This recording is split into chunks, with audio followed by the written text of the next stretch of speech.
कृष्ण कृष्ण कृष्ण हरे हरे, हरे राम राम राम हरे हरे, हरे कृष्ण कृष्ण कृष्ण हरे हरे, हरे राम राम हरे हरे, हरे कृष्ण कृष्ण कृष्ण हरे हरे, हरे राम राम राम हरे हरे, हरे कृष्ण कृष्ण कृष्ण हरे हरे, पुंडलीक वरदारी विठ्ठल श्री ज्ञानदेव तुकाराम पंढरीनाथ भगवान की, माऊली ज्ञानेश्वर महाराज, सद्गुरु सच्चिदानंद श्रीपाद भगवान की जय, सद्गुरु सच्चिदानंद रविदास भगवान की जय, सद्गुरु सच्चिदानंद मारुति भगवान की जय, अवधूत चिंतन श्री गुरुदेव दत्त गोपाल कृष्ण भगवान की जय।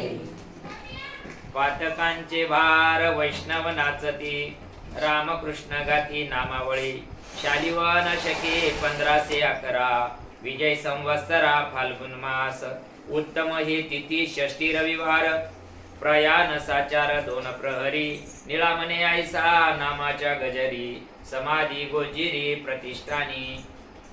आज सत्संगा करता आपण श्री क्षेत्र देवगाव रंगारी आपण इथं बसलो आहोत। भरपूर तुम्ही माता मावल्या या ठिकाणी आज आल्या, खूप आनंद वाटला। बरं, माझ्यापेक्षा एकनाथ महाराजांना जास्त आनंद झाला आज, कारण आज नाथ षष्ठी आहे। एकनाथ महाराजांनी या ठिकाणी देह आज ठेवलेला आहे आणि तुम्ही सगळे येतात, सगळे नामस्मरण करतात। हेच साधू संताला लागतं काकू, काय लागतंय दुसरं मला सांगा बरं तुम्ही, काय अपेक्षा नाही साधू संताला, आणि एवढ्या करता त्यांनी त्रास सहन केला। आज जे एकनाथ महाराज सांगताय, काय सांगताय एकनाथ महाराज, ज्यावेळेस छोटस वय आहे नाथबाबांचं, अगदी कळत नाही, 4-5 वर्षाचं वय, आई वडिलाचं छत्र निघून गेलं आणि आजोबा आजीनं पालन केलं। एकनाथ महाराज भानुदासांच्या कुळातला 5वा अवतार, भानुदासाच्या कुळी महाविष्णूचा अवतार, क्षेत्र प्रतिष्ठान नांदे गोदावरी तीर। भानुदासांचं तप फळाला आलं आणि एकनाथ महाराज परब्रह्म जन्माला आलं, पण लहानपणीच आई वडिलांचं छत्र निघून गेल्यामुळं एकनाथ महाराज आजोबाजी त्यांना खूप आई वडिलांचं प्रेम द्यायचे, पण त्यांचं मन काही लागत नव्हतं नाथबाबांचं। योग भ्रष्ट महात्मा आहे, संत मंडळीमध्ये सगळ्यात नंबर 1 श्रीमंत जर कोण असेल तर एकनाथ महाराज। सोन्याच्या ताटात म्हणजे चांदीच्या ताटात जेवावं, सोन्याच्या शरीरानं तूप वाढावं, इतकी जागिरी नाथबाबांच्या घरी होती पूर्वीपासूनच। फार मोठे होते नाथबाबा, पण मन रमना संसारामध्ये, म्हणून नाथबाबांनी काय केलं, पहाटे उठावं, ब्रह्ममुहूर्तामध्ये 3 वाजेला उठावं आणि महादेवाच्या मंदिरामध्ये गोदावरीच्या काठावर जावं, भगवंताजवळ बसून किती वेळ रडत बसावं, देवाला सांगायचं, देवा अरे या संसाराकरता मी थोडी जन्माला आलेलो आहे, एक तर माझं आई वडिलांचं छत्र तू घेऊन गेलास, आता मला सांगणार कोण आहे, मार्गदर्शन करणार कोण या विश्वामध्ये। तळमळ लागायची, रोज नाथबाबा त्या महादेवाजवळ जाऊन रडायचे, पिंडीला आवळायचे, रडायचे। महादेवाला दया आली, प्रभूनं आकाशवाणी केली, सांगितलंय, नाथा अरे तुला जी भक्ती पाहिजे ना, ती भक्ती तुला इथं नाही मिळणार, तुला पैठण क्षेत्र सोडावा लागेल आणि देवगिरी पर्वतावर जावं लागेल। एवढ्या 5 वर्षाच्या लेकराला काय देवगिरी प्रांत माहिती राहणार आहे, काय देवगिरी माहिती राहणार आहे, पण ठीक आहे, प्रभूना सांगितला ना, संकेत दिला ना, नमस्कार केला आणि पहाटेच निघाले, पैठण सोडलं आणि देवगिरी किल्ल्याच्या माध्यमातून आपलं हे जे दौलताबाद आहे देवगिरी, इकडं निघाले नाथबाबा। चालता चालता चालता लोकांना विचारायचं आणि चालायचं। नाथबाबा देवगिरीच्या पायथ्याशी आले। जनार्दन स्वामी नावाचे महात्मे होते, किल्लेदार होते मुघल सल्तनतच्या काळामध्ये। मग तिथं नाथबाबा आले, चौकशी केली, किल्ल्यावर असायचे स्वामी। सद्गुरू मिळणं एक तर दुर्लभ आहे, मिळत नाही, मिळाले बी तर कळत नाही, कळाले बी तर वर्म मिळत नाही, लय मोठा राड आहे हा। आणि वर्म जरी मिळालं तरी घासाची कुणाची तयारी राहत नाही. म्हणजे इतका सगळा राडा मेळ नाथबाबांनी जीवनामध्ये घातला. आणि त्या स्वामींच्या दर्शनाजवळ आले, स्वामींचं दर्शन घेतलं, मन रमलं, प्रसन्न झाले एकनाथ महाराज. वाटलं आपण ज्याच्याकरता जन्माला आलो तो आशेचा किरण तिथं दिसायला लागला त्यांना. बघा, आपण ज्यावेळेस संतांच्या सहवासात जातो ना, समजून चालायचं, आपल्या अंगावर रोमांच उभा राहायला लागले. आपल्याला आतून काहीतरी अंतःकरणामध्ये बदल व्हायला लागला. समजून चालायचं महात्मा ओरिजिनल असला पाहिजे, कारण त्याच्यामध्ये त्याच्याजवळ सुद्धा नामाचं तत्व असलं पाहिजे. आणि त्या नामाच्या लहरी बाहेर प्रकटत असतात. नामधारकाजवळ तुम्ही आम्ही सगळे नामधारक आहे ना, अखंड जर नामस्मरण जीवाला पकडून करणारा जर नामधारक असला, एखादी आता तुम्ही मावले आहे की नाही, एखादी ताई तिच्याजवळ नाम नसतं पण ती तुमच्या जवळ येऊन बसते. ती म्हणते अहो तुमच्या जवळ आलं का मला लई बरं वाटत, मी सारं दुःख विसरून जाते, घरातलं सारं टेन्शन निघून जातं. काय भानगड, काय आपल्या जवळ नामाचा बल आहे. तुमच्यातून बाहेर त्या ज्या शक्ती आहे, लहरी आहे, त्या बाहेर प्रकटत राहतात. म्हणून किती दुःखी माणूस जरी आला तर तो आपल्या जवळ आल्यानंतर त्याचं तो दुःख विसरतो. पण आपण आरूढ पाहिजे बरं का. तिचं संसाराचं ऐकता ऐकता तिचं चक्कर आपल्या डोक्यात घुसतो आणि आपलं नाम निघून जातं. असं नाही व्हायला पाहिजे. आपण नामावर आरूढ पाहिजे, नाही तर मग संध्याकाळी आपल्याला चिंतन नाही लागत. आपण म्हणतो आज काय झालं का, काय नाही झालं. ती तुमच्याकडून पॉझिटिव्ह एनर्जी घेऊन गेली पण तिची निगेटिव्ह एनर्जी तुमच्याजवळ सोडली. म्हणून आपण सतत नामावर आरूढ राहायचं, जेणेकरून तिनं किती जरी सांगितलंय पोटतिडकीनं नाही कान तर येत आहे, आपलं नामावर आरूढ राहायचं. नाथबाबा तिथं गेल्यानंतर स्वामींचं दर्शन झालं, प्रसन्नता वाटली. पण एकदम कसं म्हणणार आहे, तुम्हाला आता नाही आले का लगेच घेऊन घ्या, इथं आपल्याकडे सोपं आहे कलियुगामध्ये. पण नाथबाबाला नाही, आता गुरुला सेवे करता त्यांनी देह घोटला, वाहून टाकला. आता जीवनामध्ये मला काहीच करायचं नाही, मला फक्त माझ्या सद्गुरूला शरण जायचं आणि त्यांचं कार्य मला करायचं हे ठरवलंय मनामध्ये. मग स्वामींना सकाळी पूजा करायला बसायचे, त्यावेळी त्यांना फुलं अक्षता काय जे लागल त्यांना ते आणून द्यायचे, पूजेला पाणी आणून द्यायचे. त्यांनी स्नान करायच्या आधी ते उठायच्या आधी नाथबाबा उठायचे, त्यांचं पाणी वगैरे तापून त्यांना नेऊन ठेवून द्यायचं. तिथं सेवेमध्ये जीवन वाहून घेतलंय नाथबाबांनी. बोलता बोलता बोलता बोलता दिवस निघून चालले. निघून जात असताना सेवेमध्ये इतका आनंद मिळायला लागला नाथबाबांना, नामापेक्षाही जास्त आनंद सेवेमध्ये मिळायला लागला. पण तेवढ्यावर नाही थांबता येणार ना. ज्याच्या करता आपण जन्म झाला ती गोष्ट आपल्याला साध्य झाली पाहिजे, मिळाली पाहिजे. ही अंतःकरणामध्ये 7व्या पडद्याआड त्यांच्या तळमळ चालू होती नाथबाबांच्या. स्वामींची सेवा करता करायचे. स्वामी उठायच्या आधी नाथबाबा उठायचे, सगळी सेवा जिथल्या तिथं जेव्हाच्या तेव्हा करायचे. हे करत असताना स्वामींच्या लक्षात आलं, अरे हाच धर्माचं कार्य पुढे करणार आहे. संताला कळतं ना, संत त्रिकाल बाधित असतात, भूत भविष्य वर्तमान त्यांना कळत असतं. त्यांना कळालं अरे माझ्या धर्माची पताका आहे ना, नाथच घेऊन चालणार आहे पुढं. म्हणून त्यांनी एक दिवस उगला, त्या दिवशी नाथांना अनुग्रह केला. अनुग्रह केल्यानंतर नाथबाबांना चिंतनाला बसवलंय. बसवता बसवता साधना करून घेतली सोबत राहून. स्वामींनी देहाचा विसर पडेपर्यंत साधना करून घेतली. त्या सेवेमध्ये नाथबाबा इतके तल्लीन झाले नामामध्ये. आपणही सुद्धा इतकं तल्लीन व्हायचं, चालताना सुद्धा नामस्मरण करायचं, कशाला इकडे तिकडे लक्ष देत बसायचं, जेवताना सुद्धा नामाकडे लक्ष द्यायचं, इतकं तल्लीन होऊन जायचं. ठीक आहे आपल्याला वेळ नाही मिळत ना, इतर वेळेमध्ये आपलं मन किती त्याच्यामध्ये एकाग्र राहतं, इकडं आपण लक्ष ठेवायचं. तुम्ही 24 तासामध्ये 23 तास 59 मिनिटं काय करतात याच्यावर 1 मिनिटाचं चिंतन अवलंबून. म्हणून आपल्या मनाला, आपल्या कानाला, आपल्या डोळ्याला, आपल्या इंद्रियाला नामाची सवय लावायची. तुकोबाराय म्हणतात ना, घेई घेई माझी वाची गोड नाम विठोबाचे, ऐका तुम्ही रे कान माझ्या विठोबाचे गुण.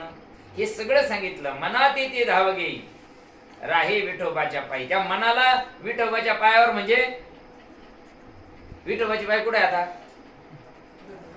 सारखे का नाही? देवाचे पाय विठ्ठलाची पाय कशी सारखे समान आहे का नाही? विटेवरी ज्याची पाऊले समान. मग तुमची आता पाऊलं कशी वाकडी तिकडे आहे का?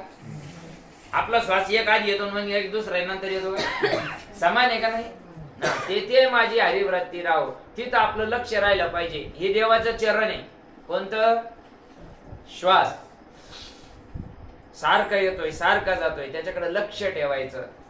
साधना करून घेतली नाथबाबांची. साधना करून घेतल्यानंतर पुढची क्रिया होते. जसं जसं आपण साधना करतो देह विसर पडतो आपल्याला. देहाचा विसर पडला, बाहेरचं काही ऐकू यायला नाही लागलं, आत माणूस शिरला का त्यावेळेस सद्गुरुनाथ पुढची क्रिया करत असतात. आणि पुढची क्रिया नाथबाबांची झाली आणि नाथबाबाला करून प्रबोध संत पार उतरले. नाथाला सांगितलंय, नाथा आता तुला सुलीभंजनावर जायचंय. तेव्हा काही रस्ता नव्हता, नाही नाही नाही काहीच नव्हता, पायी जायचं होतं. ढोर लोक घेऊन जायचे ना वर चारायला, ती पाऊल वाट पडलेली होती. आणि त्या सांगितलं या मार्गाने तू जा वर, सूर्यकुंड आहे तिथं वर. त्या कुंडामध्ये तुला काय करायचंय? साधना करायची. आपला तुझा नित्यनेम विधी करायचा. संध्या स्नान संध्याकाळी ब्राह्मण होते ना, स्नान संध्या करायची आणि आपलं नाम साधना करायची. आजही दगड आहे तिथं नाथबाबाचा. ज्या दगडावर बसून नाथांनी साधना केलेली ना, आम्ही जातो तिथं वाजीत बसतो. काय वाजीत तिथं काय कळत नाही. त्या साधनेवर नाथबाबांनी साधना जबरदस्त केली.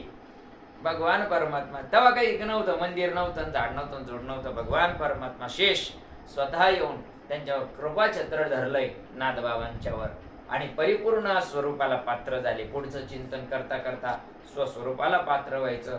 स्वरूपाला पात्र झाले, देहाचा विसर पडला.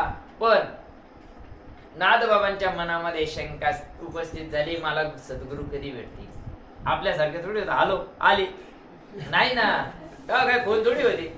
अंतःकरणामध्ये नाथबाबांचा भाव उत्पन्न झाला आणि उत्पन्न झाल्यावर स्वामींना कळालं, अंतरीचे दावी स्वभावी बाहेरी धरिताई परी आवरेना. स्वामींना अवस्था झाली, अरे माझा नाथ स्मरण करतोय, मला गेलं पाहिजे.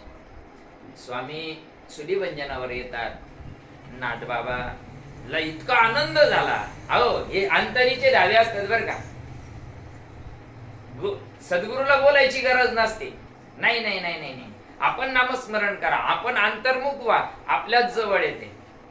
सद्गुरू हाडामासाचे नसतात बरं का. पहिलाच विषय झाला. मी आजपर्यंत कोणाचा गुरु झालो नाही, मी काही तुमचा गुरु नाही. नाम तुमचा गुरु आहे. माझ्या विठोबाचा कैसा प्रेम भाव आपणची देव होय गुरु. तुम्ही देहावर प्रेम करशाल ना, देहापुरते राशाल. आता मला काळी लागली रात्रीतून, तर मग तुमचा गुरु मिळाला का? नाही. हा, आता हुशार व्हायचं. आपले गुरु मरत नसतात, कधीच मरत नाही आपले गुरु, कधीच नाही. काही कल्प गेले तरी मरत नाही. तुमचा सास मरतो काय? त्याच्याकडे लक्ष द्यायचं, आकाराकडे लक्ष नाही द्यायचं. नाही नाही नाही नाही, तुम्ही आकाराकडे देशाल तर आकारात पुरतेच होईल. आणि जगामध्ये सगळे गुरु आकाराच्या नादी लावून राहिले. आम्हाला म्हणा आमची पूजा करा, पाद्य पूजा करा. कशाला पाद्य पूजा करतो? लई चांगले घेतोय पाहिलं की नाही. जाऊ दे, मला काय सांगायचं होतं. स्वामी आले शुलीभंजनावर. आल्यानंतर नाथबाबांना कळाला संकेत, स्वामी येत आहे म्हणून. हा, ज्ञानेश्वर महाराज सांगतात, पहिलं तो गे काऊ को कथाई शकून गे माये. हा, तुम्हाला नाही का तुमचं आता जुन्या काळात चुलीवर स्वयंपाक करता करता जर तेव्हा हसायला लागला तर पाहुणे घरी, बरोबर आहे ना, मांजरीना तोंड असं पुशील तिच्या पायानं, आपण काय म्हणतो? हा, मग नाथबाबा जवळ कोणत्या मांजरी होते? अंतःकरणाचा भाव होता. बघितलाय, वा स्वामी येत आहे म्हणून नाथबाबा खूप प्रसन्न झाले. साधना जबरदस्त झाली नाथबाबांची. स्वामींनी आवाज दिला, नाथा कसं चाललंय?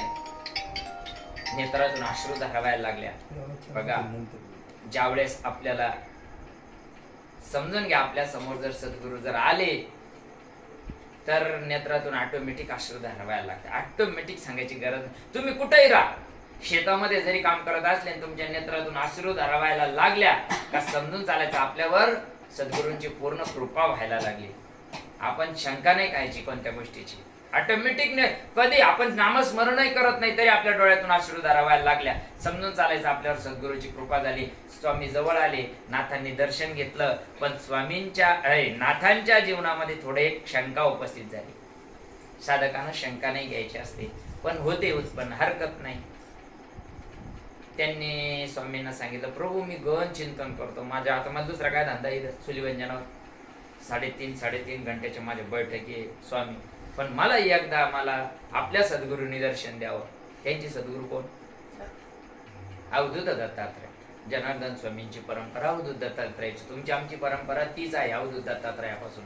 मग त्यांनी सांगितलं मला एकदा अवधूताचं दर्शन करून द्या. ठीक आहे, मी इथं राहतो 2-3 दिवस, तुला अवधूतात दर्शन करून दे.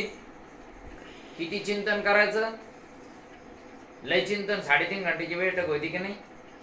बर चाल म्हणे. ठीक आहे. एक दिवस काय झालं, प्रभून अवधूत दत्तात्रयानं फकीराचा वेश धारण केला. ते मोरपीस हातामध्ये, ते हिरवं बांधलेलं डोक्याला, ते खाली लुंगी घातलेली. अवधूत दत्तात्रय प्रभू दर्शन करून द्यायचं होतं ना नाथांना. ते आले मागत. ते फकीरी भाषा बोलायचे जनार्दन स्वामी. ते आता ते बोलता बोलता बोलता स्वामींनी सांगितलं, नाथा चल. आता त्यांनी त्यांच्या काठोटीमध्ये, ती काठोट असायची बघा, आजही आणतात ती लोक, त्या काठोटीमध्ये त्यांनी काय केलेलं होतं, भिक्षा मागून आणलेली होती सोबत. आणि स्वामी आणि अवधूत दत्तात्रय समोर बसलेले, नाथबाबा बाजूला बसले. नाथबाबा बघताय आपले गुरु काय डोक्यात पाणी झालं काय, फकीराची काय नदी लागली. त्यांनी ती मान घेऊन आणलेली शिदुरी एकत्र केली आणि दोघं खवरायले ना मटा एकाच याच्या आत. नाथांना शंका निर्माण झाली, आपले गुरु काही करते, कोणाच्या नदी लागते, हे लोक आपल्या धर्माचे नाही, काही नाही. दोघांचे जेवण झालंय, ते निघून गेले. अवधूत दत्तात्रय. एकनाथ महाराज विचारतात, स्वामी तुम्ही मला अवधूताचं दर्शन करून देणार होते आपल्या सद्गुरूचं, तुम्ही काय त्या माणसा संग खुशाल जेवायला बसले, ते काय त्याच्या तोंडातून लाळ येते भानगडीन, त्यानं ते मागून आणलेली भिक्षा कोणाची का असेल कशी असेल तुम्ही खाऊ राहिले ती. नाथा अदूक चिंतन कर, मी पुन्हा तुला भेटायला येतो, पण तू चिंतन कर अदूक. तुला दत्ताचं दर्शन व्हावं वाटतं ना, भगवंत भेटावं वाटतं का नाही, सगळ्याला भेटावा, त्याचं दर्शन व्हावं वाटतं ना, चिंतन कर. स्वामी निघून गेले. नाथबाबाला वाटलं, अरे आपण नाही ओळखलं देवाला. साधना वाढवली पुन्हा. 3.5 घंटेची बैठक 7 घंट्यावर निघली. दुसरं काम काय होतं, साधना करायला लागली. करता करता करता करता करता पुन्हा भाव प्रकट झाला. स्वामींचं दर्शन म्हणजे तळमळ लागली, आपल्या सद्गुरूचं दर्शन व्हावं म्हणून. स्वामीला अंतःकरणामधून हाक मारली. स्वामींनी सांगितलं, ठीक आहे येतो ना, आता तुझ्या करताच आहे, कारण तुला पुढे अजून लय धर्माचं कार्य करायचंय, पण घड चांगला. तू जर आता चांगला घडशील तर पुढे धर्माचं कार्य व्यवस्थित करशील ना. आता जर चुकीचा केलं तर मग उद्या बी चुकीचं घेऊन जाऊ शकतो ना तू. म्हणून आले स्वामी. अवधूत दत्तात्रयानं पुन्हा वेश धारण केला दुसरा. जनार्दन स्वामी ते दोघं बोलू राहिले, बसू राहिले, पण नाथांना काही लक्षात नाही आलं. त्यांची चर्चा वगैरे झाली. नाथाला वाटलं, हे आपले मी काय म्हणू राहिले त्याला अवधूत दत्तात्रयाचं दर्शन करून द्या, हे कोणी फकीर घेऊन येत्या, कोणी घेऊन येत्या, काय करू राहिले काही कळना नाथांना. पुन्हा त्यांचा अर्धा तासाची चर्चा झाली, निघून गेले. स्वामी तुम्ही का असं करता, मी तुम्हाला सांगतोय मला अवधूताचं दर्शन करून द्या. अरे नाथा 2 वेळेस तुला दत्तात्रय भेटायला आले, पण तू ओळखले नाही ना रे. पहिले फकीर जो होते ना, फकीर माझे अवधूत दत्तात्रय सद्गुरूच होते रे, पण तू ओळखला नाही ना. देव तुला असं वाटू राहिलं 3 मुंडक्यावाले आले पाहिजे, माग गाय दिसली पाहिजे, पुढं कुत्रे बसेल पाहिजे, तसे नाही येणार ना रे. भगवान तर तसा नाही ना. परी गगन जेवढे जैसे तरी पवन तेवढाची, असे एरवी हलविल्या वेगळा दिसे, गगन तेची ते. साधना केल्यानंतर अपरोक्ष अनुभूती आली. परोक्ष अपरोक्ष दृढ अपरोक्ष परोक्ष अनुभूती आली नाथांना. आणि ज्यावेळेस अवधूत दत्तात्रय आले त्यावेळेस नाथबाबांनी साष्टांग दंडवत घातलंय नाथ शरणी. आता ओळखलंस ना आता तुझी भक्ती पूर्ण झालीस. आता तू इथून जा घरी ग्रस्ताश्रम. गुरुनं सांगावं ग्रस्ताश्रम स्वीकार. गुरुनं सांगितलं घरी जा, मस्त गृहस्थाश्रम स्वीकार आणि धर्माचं कार्य कर.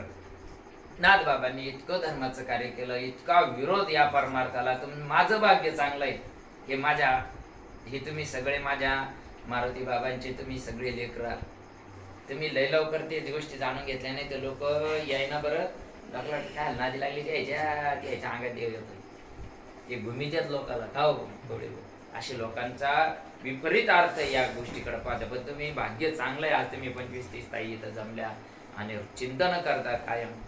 मग एकनाथ महाराजांना पूर्ण करून सांगितलंय, नाथा जा घरी. घरी गेले, लग्न झालं गिरजाई सोबत, सुंदर संसार चालू झाला नाथांचा.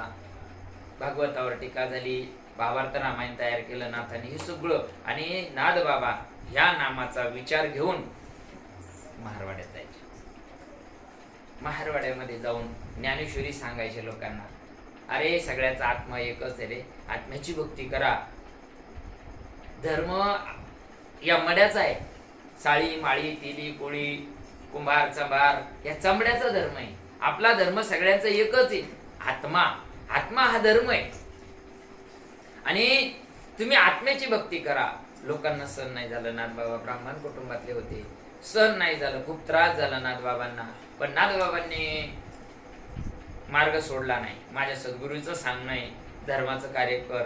खूप कार्य नाथबाबांनी केलं. हे करत असताना काय व्हावं, ज्यावेळेस भाऊलक्ष्मी कुटुंबामध्ये जाऊन ही ज्ञानेश्वरी सांगायची, हे नाम त्यांना द्यायचं, ते भाव अवस्था व्हायची त्यांना. नाथबाबा गेले का अशा लाया जशा उडत्या का जेवरी भाजल्यावर कशी उडते तशी त्या लोकांना अवस्था व्हायच्या. नाथबाबाला खूप आनंद व्हायचा. सगळ्याला समजून सांगायचे. ते लोक सांगायचे, ना स्वामी आम्हाला तुमच्या घरी येऊ शकत नाही आम्ही, तुम्ही ब्राह्मण उच्च कुळातली, तुमचा मोठा वाडा आणि मग आमचे भाव कोणाला विचारू शकतो आम्ही, आणि आम्हाला असं असं होतं. मग ते म्हणायचे माझ्या घरी या जा तुम्ही, मी तुम्हाला मार्गदर्शन करत जाईन. काशीहून जाऊन आले. हे जे भागवत सांगितलं ना, हे काशीला सांगितलंय एकनाथ महाराजांनी. प्राकृत केलंय, संस्कृतचं भागवत प्राकृत केलंय. 11 स्कंदावर टीका केली नाथबाबांनी आणि त्या लोकांनी उचललंय, डोक्यावर घेतलंय नाथबाबाला. नाथबाबांनी सांगितलं मला नका उचलू, जे मी भागवत सांगितलं जगाच्या कल्याणा उद्धारा करताना ते डोक्यावर घ्या नाचा. आता आम्हीच राहतात बसून मिरू राहिलो, भागवत गेलंय खाली. भागवत राहतं बाजूला, दुसरेच मुद्दे चालत आहे त्याच्यात. जाऊ दे, तो माझा विषय नाही. मग नाथबाबा हे कार्य करत असताना मंडळी विचारायला यायची नाथबाबांच्या वाड्यावर. एकनाथांच्या घरी सकाळी 4 वाजल्यापासून लाईन राहायची साधकायची. मला असं होतं, मला असं होतं, मला असं होतं, मला तसं होतं. नाथबाबा त्यांचं निरसन करता करता त्यांना ज्ञानेश्वरीचा बाकीचा पुरावा काढून सांगायचे, बघा या शास्त्रात असं असं सांगितलेलं, बरं तुम्हाला जो भाव प्रकट झाला ना तो भाव या शास्त्रात. हे करता करता करता करता करता नाथबाबाला 12 वाजायचे. हे सगळ्या साधकाचं समाधान करता करता 12 वाजायचे. मग कुठं स्नान, कुठं संध्या. मग नाथबाबांचा मुलगा होता एक हरिपंडित. तो काशीमध्ये वेदशास्त्र संपन्न झाला, त्याला वेदांताचार्य पदवी भेटली. तो घरी आला पैठणला आल्यानंतर तिनं बघायचा आपले वडील सकाळी उठल्यापासून हे लोक घेऊन बसते, ये ना तोंड धुईल नाही, काय नाही काय नाही, येऊन बसते तसेच. आणि यायच्या संग काय चर्चा करते, यायला काय ज्ञानदा किती देत होते आपले वडील. आपल्या वडिलांना काही कळत नाही, स्नान नाही माहिती, संध्या नाही माहित नाही, कधी देव माहित नाही, कधी देव न्हाणायचं माहित नाही. एक दिवस 12 वाजले, हरिपंडित जवळ आले. वडिलाला सांगायला लागले, तुम्ही ब्राह्मण कुळात जन्माला आले, तुम्ही कधी स्नान करीत नाही, कधी संध्या करत नाही, आणि या लोकांसंग डोकं लावत बसता. काय पडेल या लोकांसोबत, आपण ब्राह्मण आहोत, आपण स्नान संध्या करायला पाहिजे. हे दिलं सोडून. नाथबाबा सांगतात, बुधपुत्र निर्माण झाला जेव्हा, ममता म्हातारी मरून गेली तेव्हा, भक्ती बहीण धावून आली गावा, आता संध्या कैसी करू केवा, झाली संध्या संदेह माझा गेला, आत्मा राम हृदयी प्रकटला. हरिपंडिता खूप ज्ञानी झालास, खूप मोठा झालास हरिपंडिता. अरे पण कशा करता संध्या करायची? भक्ती कशा करता करायची? आत्माराम प्रकट होण्याकरता. पण आता माझा आत्माराम प्रकट झाला ना, मला विश्वात्मक देव कळाला. हरीची या दासा हरिदाई दिशा, भावे जैसा तैसा हरी एक. अरे कुठं नाही देव, सगळ्या ठिकाणी देव आहे. आणि संध्या कशाची करायची राहिली? माझा संध्या निघून गेला, आता मी करू शकत नाही संध्या. हे करत असताना मंडळी दिवसेंदिवस वाढत गेली नाथबाबांच्या घरची. वाढता वाढता वाढता आता सगळ्याला जेवण खावणं, 12 वाजले म्हणजे जेवण खावणं करावं लागायचे. आता नाथबाबाच्या घरी कोणी करावा? आई गिर जायला एकटेल जमन काय एवढ्याच करायचं? भगवंताला प्रेम संग निर्माण झाला का आता याच्या कुटुंबामध्ये आपल्याला मदत करायला जावं लागतंय. तो वैकुंठपती, जो पंढरीचे परमात्मा, भगवान परमात्म्यानं माधवाचं सोंग घेतलंय, रूप घेतलंय माधवाचं, माधव नावाचं रूप घेतलं. नाथबाबाच्या घरी आले आणि मागितलंय, नाथ मला काहीतरी काम द्या, मी खूप गरीब आहे, मला काही नाही लागत, मला तुम्ही पगार देऊ नका, मी तुम्ही जे म्हणशान ते तुमचं सगळं काम करील, तुम्हाला पूजाला याला त्याला फुलं अक्षता आणून देईन, गोदावरीहून पाणी आणून तुमच्या घरी हे सगळं काम करील मी. तुम्ही जर पूजाला बसले तर चंदन सुद्धा उघडून मी देईन, मला फक्त 2 टाइम जेवायला द्या, मला पगार नको, मला काही करत माझ्या मागं नाही पुढं नाही कोणी नाही, मला बायको नाही पोरं नाही, मी एकटाच आहे, मला फक्त तुमच्याकडे काय द्या, काम द्या, खाण्यावरी 2 टाइम जेवायला द्या फक्त, मला जास्त पण नको. नाथबाबाला वाटलं आपल्या गिर जायचे खूप हाल होऊ राहिले, मदत करू लागल हा. म्हणून श्री एकनाथ सदनी माधवजी सर्व कामे ही करीतो, स्वकरे चंदन गाशी गंगेचे पाणी कावडी भरितो. विश्वाचा चालक मालक भगवान परमात्मा माधव म्हणून 12 वर्ष काम केलंय नाथांच्याकडे. नाथबाबा पूजेला जर बसली ना तर चंदन उघडून द्यायचं, नाथबाबाला धूप दीप फुलं अक्षदा आणून द्यायच्या, जे काम असेल ते करायचं. एवढी मंडळी यायची, त्यांचा स्वयंपाक करू लागायचे गिरजाईला. देव स्वतः परब्रह्म, पण संकेत झाला, कोणीतरी सांगितलंय तुमच्या कुळामध्ये तुमच्या कुटुंबामध्ये परब्रह्म राबतय. नाथबाबांच्या लक्षात आलं संकेत, त्या दिवशी माधव निघून गेले. ज्या दिवशी संकेत वाटला त्या दिवशी माधवजी निघून गेले. पण काय करणार, पुन्हा परेशानी व्हायला लागली, लोक पब्लिक वाढत चालली, घरात करणार कोण? म्हणून भगवान माझा जो अनन्य, जो मज होय अनन्य शरण, जो अनन्य झाला त्याचा सगळा संसार योगक्षेम भगवान परमात्मा स्वतः चालवतो. हे नाथबाबांच्या जीवनातून आपल्याला पाहायला मिळतं. आज नाथषष्ठी म्हणून चाललं बरं का विषय. हा, मग काय करावा? मग भगवंतांना काय केलं? गावबाचं रूप धारण. गावबा, गावबा म्हणजे गावात ज्याच्या मतिमंद मुलगा, ज्याची लाळ कायम गळते, नाकातून शेंबूड गळतो, त्याच्या म्हणजे सगळं अंग मळालेलं असायचं, ती लाळ गळती ना, ती धूळ उडाली का सगळं अंग मलिन राहायचं, असा गावबा. गावामध्ये दिवसभर हिंडत राहायचा पैठण मध्ये.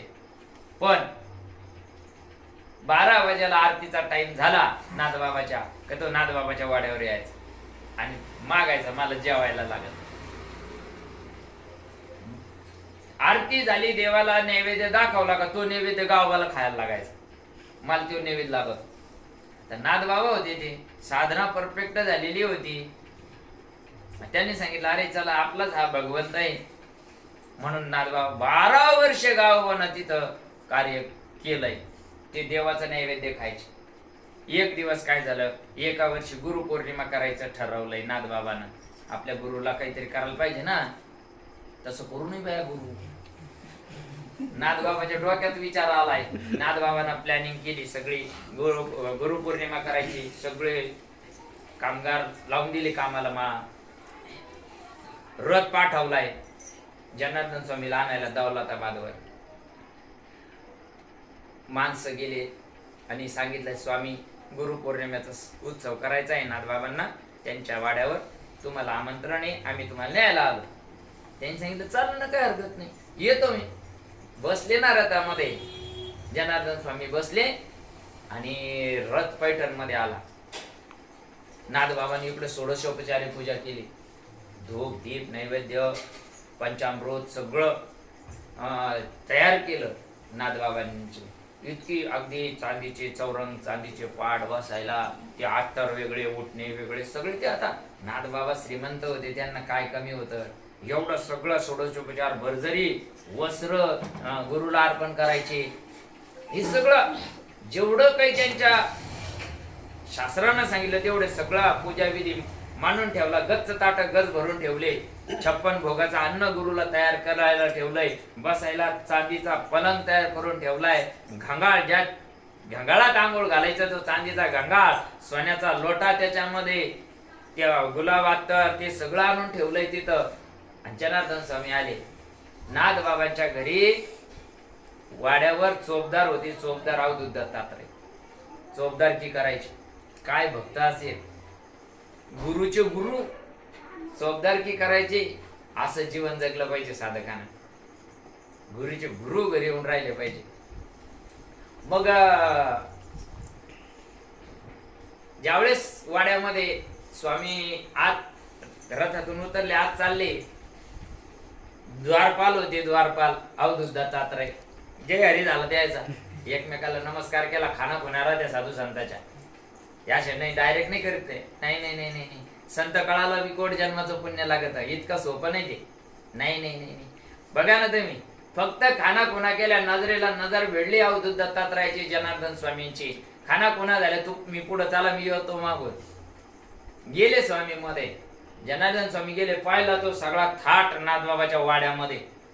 अरे बापरे, बर बर बर बर, वा वा नाथा, चांगली व्यवस्था केलीस तू. नाथबाबानं गावाला ज्यावेळेस जेवायला यायचे का त्यावेळेस अनुग्रह केला. हे नाम आहे ना गावाला दिलं, त्याची लाळ बंद झाली. नामस्मरण करता करता करता इतकं नामस्मरण करायचं गावबा, त्याची लाळ बंद झाली, शेंबूड बंद झालाय. ते इतकं स्वच्छ राहायला लागला गावबा. मग ते काम करू लागायला लागला. पहिले 12 वर्ष माधवाच्या रूपान राहिले. दुसरे 12 वर्ष गावबाच्या रूपान राहिला भगवान परमात्मा. मग अनुग्रह, अगदी जीवन चांगलं झालं. ते पूजा, हे पाणी, ते आणून द्यायला गावबा तिड सगळी तयारी झाली. आणि नाथबाबा म्हणते, स्वामी बसा चौरंगावर, तुम्हाला आंघोळ घालायची ना, बसा चौरंगावर. ते गुलाब, पाणी, भानगडी, ते गंगाळ भरलेले, गिरजाई उभा, नाथबाबा उभा, चौपदार म्हणून होते ते अवधूत दत्तात्रय येऊन उभा राहिले. असे हात देऊन उभा राहिले. जनार्दन स्वामी अवधूत दत्तात्रयाकडे पाहून राहिले. पूजन कोणाचं करावा? गुरुपौर्णिमेचा कार्यक्रम चालला. कोणाची करायची गुरुपूजा? मी तुम्हाला पहिले सांगितलं गुरु कोण आहे तुमचा. बघा, ऐका बरं. कोणी सांगणार नाही तुम्हाला या गोष्टी. स्वामीला वाटावं मी जर उभा राहिलो तर मा गुरु उभा आहे. पूजा कोणाची करून घ्या. ते दोघं एकमेकाला हसले. अवधूत दत्तात्रयाने सांगितलं, मी नाही बसल रे काम, मी तर गुपचूप उभा आहे तिकडे द्वारपाल. तुम्हाला काय मा पोल उघड काल करू राहिले तुम्ही? स्वामी बसू शकत नाही कारण समोर सद्गुरू आहे. स्वामींनी शब्द काढला, गावबा बस. गावबा कोण होता? एकनाथ महाराजाचा शिष्य होता. शिष्य बघा बर का. गावबाला उठवलाय, त्या चांदीच्या चौरंगावर बसवलाय. पहिला तांब्या गावावर अवधूत दत्तात्रयानं टाकला आंघोळ घालायला. नंतर जनार्दन स्वामींना चोळून आंघोळ घातली गावबाला. नाथबाबा खालीवर पाहून राहिले. डोळ्यातून अश्रू धारावायला लागल्या. गळा गळा गळा गळा अंग थरथर कापायला लागलं नाथबाबांचं. कापे तो थरारी स्वरूप देखे नेत्री अश्रू त्या भितरी वाहतात. नाथबाबा विचार करायले, काय चाललंय? मी गुरु पौर्णिमेला माझ्या गुरुला बोलवलं, का चाललं काय? स्वामी सांगतात, नाथा काय बघतोस? पूजा करायची ना तुला, गुरुपूजा कर ना. अक्षरशः नाथबाबांनी पाणी घेतलं आणि गावबाचे पाय धुतले. मायबाप कोण कोणाचा गुरु, कोण कोणाचा शिष्य, कोण कोणाचा गुरु. गुरु ना शिष्याचे पाय धुवावा, अशी आपली परंपरा आहे. या परंपरेचे आपण आहोत. भगवान परमात्म्याने ज्यावेळेस नाथबाबांनी गावबाचं पूजन केलंय, गावबा निघून गेले, अदृश्य झाले. स्वामींनी सांगितलंय, नाथा अरे माझा परब्रह्म तुझ्या दारी दावणीला बांधले रे, तुला नाही कळणार ना. पहिले 12 वर्ष माधवाच्या रूपाने येऊन तुझं कार्य करून गेले. आता गावाच्या रूपानं 12 वर्ष कार्य केलं. नाथा चिंतन किती करायचं? बुद्धीचा निश्चय होईपर्यंत. बुद्धी निश्चय आत्मज्ञान. जोपर्यंत बुद्धीचा निश्चय होत नाही तोपर्यंत परब्रह्म कळत नाही. शेवटी पुन्हा नाथबाबांना पंचायत पडायची, मंडळी वाढत चालली, गावोगाव कीर्ती झाली, भरपूर मंडळी यायची, संत मंडळी. माता यांना कुणी करून खाऊ घालायचं, एवढं पाणी कुणी भरायचं. पुन्हा भगवंताला श्रीखंड्याचं रूप धारण करावं लागलं आणि नाथांचे तिथं काम करायचे. कावड, हातामध्ये काठी, या काठीला घुंगर आणि भगवान परमात्मा कावड त्या गोदावरीमध्ये जायचं, कावड बुडायची, खांद्यावर घ्यायची आणि नाथबाबाच्या घरी रांजण होता. आजही आहे, तुम्ही जर गेले वाड्यामध्ये जा. नाथबाबाच्या घरामध्ये 5.5 फुटाची कृष्णाची मूर्ती आजही.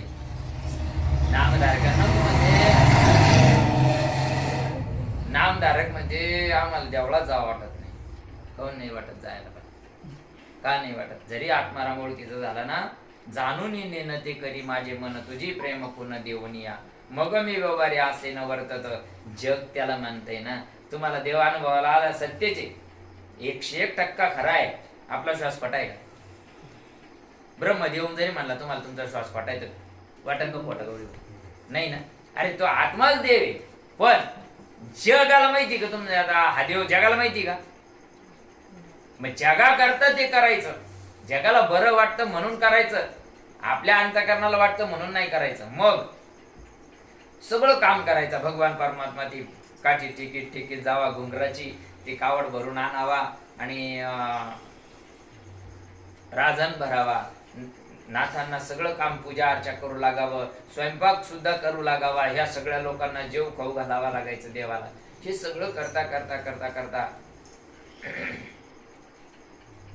सौराष्ट्रामध्ये भगवान गोपाल कृष्णाची भक्ती करणारा एक ब्राह्मण होता. त्याची इतकी निस्सीम भक्ती होती. भगवान गोपाल कृष्णाशिवाय त्याला काही सुधरत नव्हतं. त्याचं जीवनच कृष्ण झालेला होता. त्याचं पाहिलं तरी कृष्ण, डोळे बंद केले तरी कृष्ण, चालला तरी कृष्ण, जेवला तरी कृष्ण, सगळं त्याचं जीवनच कृष्णमय झालं. इतकं चिंतन करावा. आता हरी बाहेर हरी, हरीने गर कोंडिले, हरीने कामा घातीला चिरा.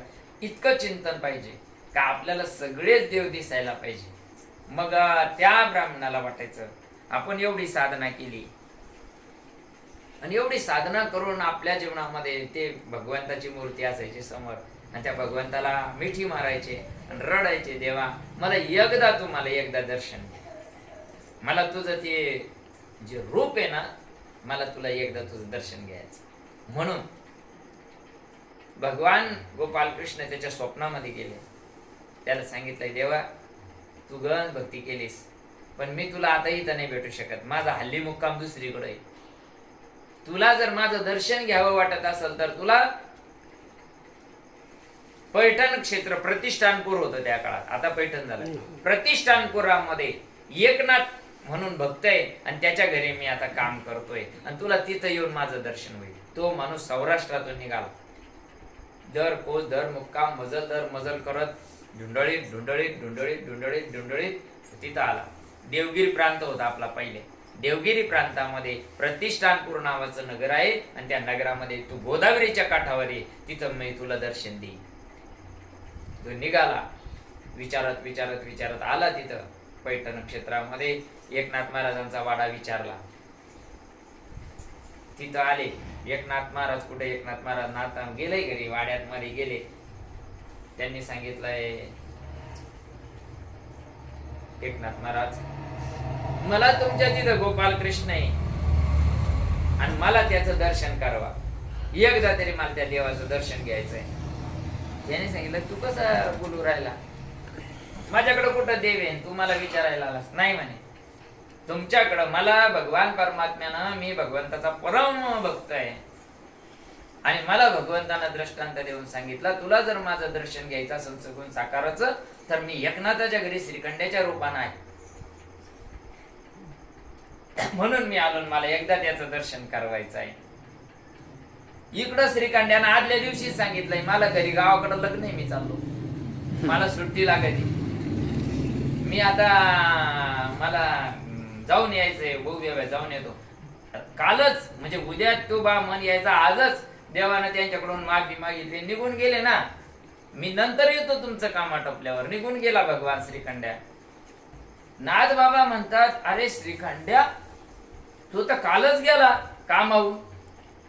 अरे बाप, मग पश्चाताप झाला. अरे बाप देवा, मी तुला किती काम सांगितले, तू सगळे काम आमचे केले, यव्वाना इतके खालची कामं देवा तुझ्याकडून मी करून घेतले रे.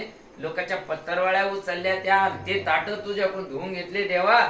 मी कोणत्या जन्माचं माझं कर्म असेल. मोठ्यानं टाव फोडायला लागले. गिरजाईनं ऐकलं ते शब्द त्या ब्राह्मणाचा, का तुमच्याकडे श्रीखंड्या रूपानं भगवान परमात्मा इथं विराजमान आहे. गिरजाईला विषत पडले. गिरजाई, अरे मी काय सांगितलं याला, कपडे धुवून घेतले याच्याकडून, देवाकडून. तुमचे कपडे कोण धुत? देवाकडून कपडे धुवून घेतले मी. जिथं श्रीखंड्या झोपायचा तिथं जाऊन नाथ बाबा रडायला लागले मोठमोठ्यानं. जिथं कावड ठेवलेली असायची नाथ, आणि पाणी आणल्यानंतर जिथं कावड ठेवायची ती काठी जिथं ठेवायची तिथं जाऊन मोठमोठ्यानं रडायचे. अरे देवा, 12 वर्ष तू माझ्या घरी राहून मला तू कळाला नाही. मोठ्यानं आक्रोश करायला लागले. त्या देवघराजवळ जावं, भगवंताचं ते रूप ध्यानाजवळ आणावं, कारण देव बाजूला बसत होता ना. चंदन घासून द्यायला बाजूला बसायची. आठवण यायची, एक एक आठवण यायची.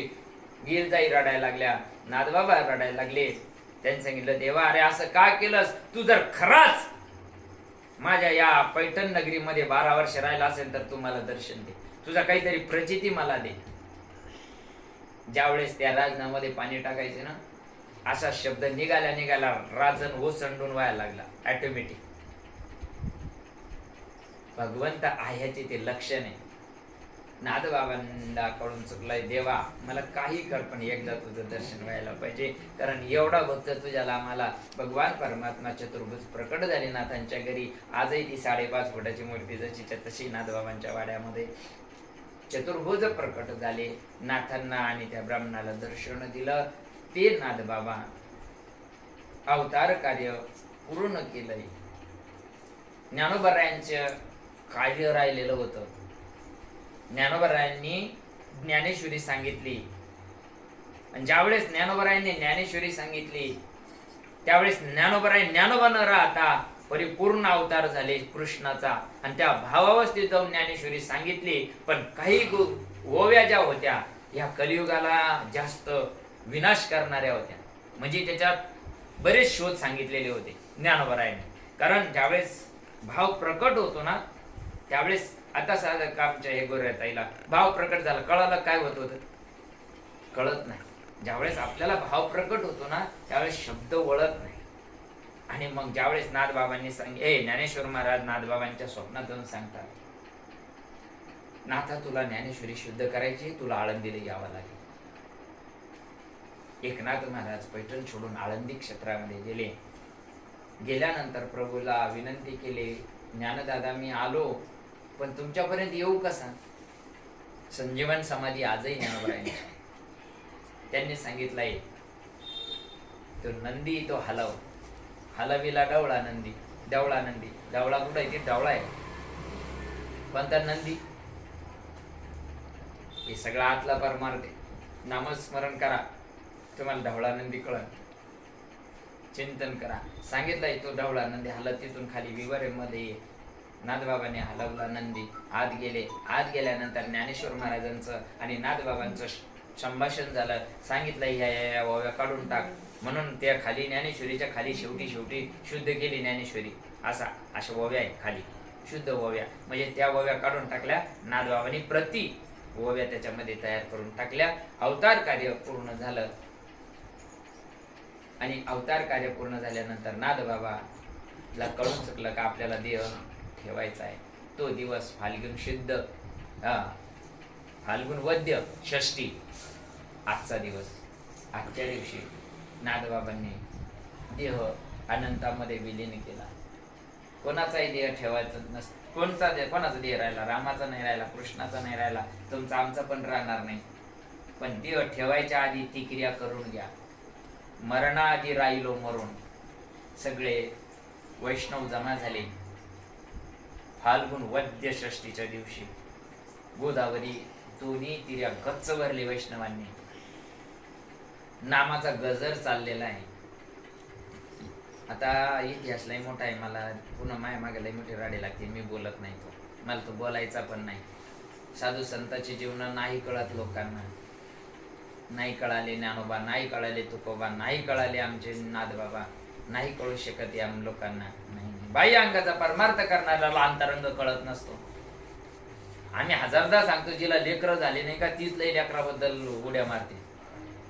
हजारदा आमचे दृष्टांत एवढ्या करता जरा, जिला लेकरं झाले तिला माहित राहते काय कष्ट सहन करावं लागतात. यांना माहित नाही म्हणून हे नको तिकडे नेत. जाऊ दे, आपला तो विषय नाही. आणि तो दिवस आजचा फाल्गुन संवत्सर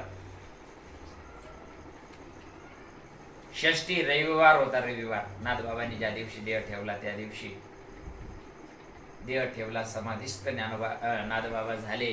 गोदावरीच्या काठावर नाथबाबांनी देह समर्पित केला. त्या नाथबाबांनी वासुदेव संस्था निर्माण केली. आता येते की लुगडी गोळ करायला, ते नाही. वासुदेव यायचे गावागावामध्ये, नरदेवाचं महत्व समजून सांगायचे. बाबा अरे द्या सोडून, नामस्मरण करा. रात्रंदिवस अहर्निशी तुमचा वासुदेव चालू आहे. वासुदेव करीतो फेरा, करू राहिला ना फेरा, रात्रंदिवस फेरा चालू आहे का नाही. ज्या दिवशी फेरा बंद झाला, हॅलो गेली. वासुदेव करीतो फेरा, त्या फेऱ्याकडे लक्ष द्या. त्याच्या नाम येतंय, त्या नामाकडे लक्ष द्या. श्वास द्वारानं का घ्या म्हणतो आपण, ठीक आहे, काही मावल्याला त्रास होतो म्हणतात, मग का घ्या म्हणतो आपण, कारण मन इतकं चंचल चपळ आहे. तुम्ही जरी आपण श्वासदामानं घेत बसलो ना, ते सारं घर हिंडून येत आहे, सारं गाव हिंडून येतं, सारं बाजार हिंडून येत आहे. कोणाकडे 10 रुपये राहिले ते सुद्धा सांगत नाही. मग त्या मनाला जर स्थिर करायचं असेल आपल्याला, मन चंचळ चपळ, जाता येता न लगे वेळ, ते मन त्याला वेळ नाही लागत जायला, इतकं चंचल येते. सगळ्याचा शोध लावला विज्ञानानं, पण मनाच्या गतीचा शोध अजूनही लागला नाही, लागणार सुद्धा नाही. इतकं गतिमान मन, ते फक्त संतांना आकळलं. साधू संतांना त्या मनाला व्यसन घातली नामाची. आणि तुम्ही बघा ना, रीतीनं नामस्मरण करा, या रीतीनं करा. थोडा आळस यायला लागला, थोडी जांभळी यायला लागली का थोडा श्वास वाढून घ्यायचा. एका गिअर मध्ये शेंगड्या निघत नाही, मिक्सरच्या निघते का, त्याला 2 वर न्यावं लागत आहे, 3 वर न्यावं लागत आहे का नाही, तेव्हा बारीक पीठ होत आहे त्याचं. तसं आपल्याला आळस यायला लागला, जांभळी यायला लागली काही दुसरा गिअर टाकायचा, थोडं वाढून घ्यायचं 2-5 मिनिटं, पुन्हा आहे त्या रेग्युलर मध्ये यायचं. म्हणजे काय होईल, देहाचा लवकर विसर पडेल. एकदा देहाचा विसर पडला, आज नाथबाबाला खूप आनंद होत असेल. या परमार्था करता सगळे ज्ञानोबा तुकोबा, जीवडी निवृत्ती ज्ञानदेव सोपान मुक्ताबाई, माझ्या बहिणाबाईला सुद्धा ही गोष्ट कळा करता खूप त्रास झाला. आणि त्या बहिणाबाईच्या तुम्ही वंशजे बरं का, सगळ्या तुम्ही बी बहिणाबाईचे. पण बहिणाबाईला देऊन जावं लागलं तुम्हाला, आयतं घर पुसून आलाय. तुकोबा राहायला त्या काळात जन्मात वाटलं, माझ्या बहिणाला लई त्रास झाला. आता जाऊ द्या, आता तिला इतका त्रास नाही द्यायचा, मी जातो देवगावला, कारण तुमचं गाव देवाच आहे. इथं देव येऊन राहिलेले, आपण किती भाग्यवान माणसं आहे. म्हणून नामाला विसरू नका, अगदी जीवाला पकडून नामस्मरण करा. संसार करायचा जे ताई, तुमच्या पाठीमागं भरपूर काम आहे, याची जाणीव आहे साधू संताला. म्हणूनच एवढा सोपा मार्ग दिला. कुठे जायची गरज आहे का? आपला श्वास आपल्याला सोडून जाईल का? जाऊ शकतो का? लई काम आहे म्हणून श्वास बंद पाडला का? नाही ना. पण त्याच्यामध्ये फक्त काय करा, त्या श्वासाला, त्या मनाला धुणं धुवा, भांडे घासा, स्वयंपाक करा, काही पण करा, पण त्याला नामाकडे नाही. ज्यावेळेस आपण त्याला नामामध्ये गुंतू ना, त्यावेळेस कामही होईल. देवाच्या नाथबाबाच्या घरी 36 वर्ष जर देव राबला, तर आपल्या घरी बी राबत ना. आपण जर त्याच्या संगत तल्लीन झालो, एकरूप झालो ना, तर आपल्याला पुढं सोपं जातं. मग पुढं आपल्याला देव ओळखायचाच राहतो. जसा नाथबाबाला ओळखावा लागला ना, तसा आपल्याला पण ओळखण्याकरता ती स्थिती आहे. म्हणून दुसऱ्या प्रहरी, दिवस उगल्यानंतर दुसऱ्या प्रहरी भगवान नाथबाबांनी देह गोदामय्याच्या काठावर, जे आजही किती गर्दी, किती वैष्णव आहे बघा, पण नाथबाबाच्या परमार्थ सोडून सारे उड्या मारू राहिले तिकडे. नाथबाबाचा पारमार्थ बाजूला राहिला. प्रत्येक जीव शिव व्हावा एवढ्या करता आपण नामचिंतन तुम्ही दर महिन्याला पण करतो. असंच करत जा. महिन्यातून एकदा आता तुमचा काही ग्रुप केला म्हणते किंवा फोन जरी आला ना, थोडे चटकन आवरून घ्यायचं काम, कारण घरचे आपल्यावर अवलंबून असतात ना. स्वयंपाक पाणी व्यवस्थित करून इथं यायचं. एखाद्या माऊलीला जर त्रास व्हायला लागला बसायला ना, थोडं पाय लांबूनही बसलं, पण नाकपुड्या बंद नाही ठेवायच्या, चालूनच द्यायच्या. देहाला काही होऊ द्या, काय होत नाही, देहाला काय होतंय, देहाला काहीच होत नाही. त्याचा विसर पडण्याकरता आपल्याला ते मन काय करतं, ते आपल्याला देव होऊन नाही द्यायचं. त्याला तुम्हाला देव होऊन नाही द्यायचं. तुम्ही देव झाले तर मग त्याचं गिऱ्हाईक बंद होईल ना. जोपर्यंत आपण अज्ञानी तोपर्यंत मनाचं चांगलं चालत आहे. त्या मनाला आपल्याला राम बनवायचं आहे. मन ही राम झाली, मन ही राम झाली, प्रवृत्ती ग्रासूनी कैसे निवृत्ती झाली. म्हणून आज नाथबाबाला सांगू, नाथबाबा तुमच्या आज समाधिस्थ जीवनाच्या दिवशी आज 4 जीवाचा उद्धार झाला. आज 4 तुम्ही भाग्याचे लोक आहे. आज नाथ षष्टीच्या दिवशी तुम्ही नाम घेतलंय, म्हणून सगळेच भाग्याचे आपण घेतलेले नाम. फक्त नामाला विसरू नका. आम्हाला विसरले तरी चालत, आमची पॉलिसी नाही. आम्ही तुम्हाला बोलू राहिलो, बोल आमची ही पॉलिसी नाही. मी तुम्हाला काय सांगितलं, देहाचं महत्व कधीच धरायचं नाही. नाही नाही नाही नाही, देहाला काडी लावा लागते आमच्या बी. मग देह जरी गेला तर तुमचा गुरु कुठं गेला आहेच ना तुमच्याजवळ. बरं जाऊ द्या. तुम्हाला जो भाव प्रकट झाला, तुम्हाला ज्या अवस्था होत्या ते मायामुळे होत्या का नाममुळे होत्या? बरे ताई ना. आता मी तर रोज येतो, मग तेव्हा डोळ्याला पाणी काऊन नाही येत? मग आता नामामुळे जर भाव होतो तर मग देव कोण आहे? नामाचे की नाही? गुरु कोण आहे? आमच्यासारखे ढेपणासारखे फुगले आम्ही तुमचे गुरु, पडा आमच्या पाय. आम्हाला मोठ्यापणाचा आग लागली, गुरु व्हायची आग लागली नाही ना.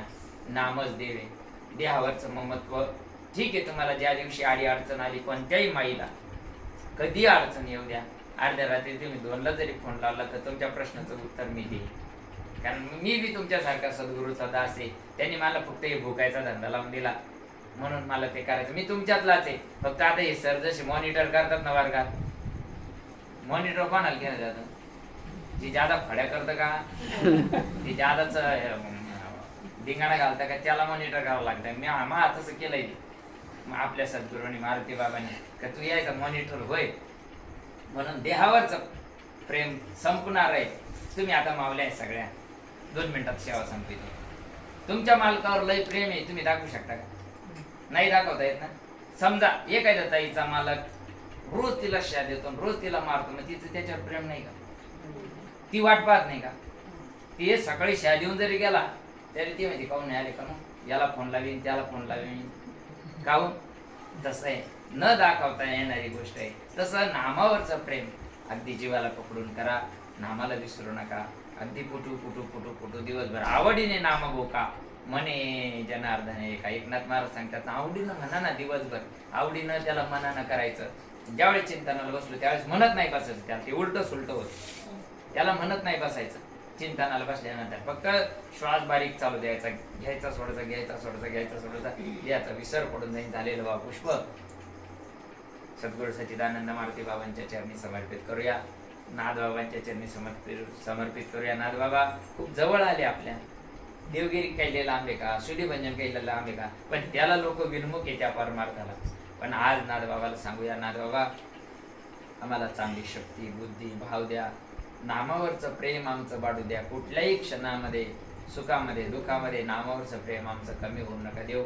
एवढंच नाथबाबाला सांगू आणि थांबू. पुंडलिक वरदारी विठ्ठल श्री ज्ञानदेव तुकाराम पंढरीनाथ भगवान की जय. माऊली ज्ञानेश्वर महाराज की जय. सद्गुरु सच्चिदानंद श्रीपाद भगवान की जय. सद्गुरु सच्चिदानंद रामदास भगवान की जय. सद्गुरु सच्चिदानंद मारुती भगवान की जय. अवधूत चिंतन गोपाल कृष्ण भगवान की जय. दर महिन्यातून एकदा असं बसतो म्हणजे बरं राहते, एकमेकीच्या सवडीनं बैठ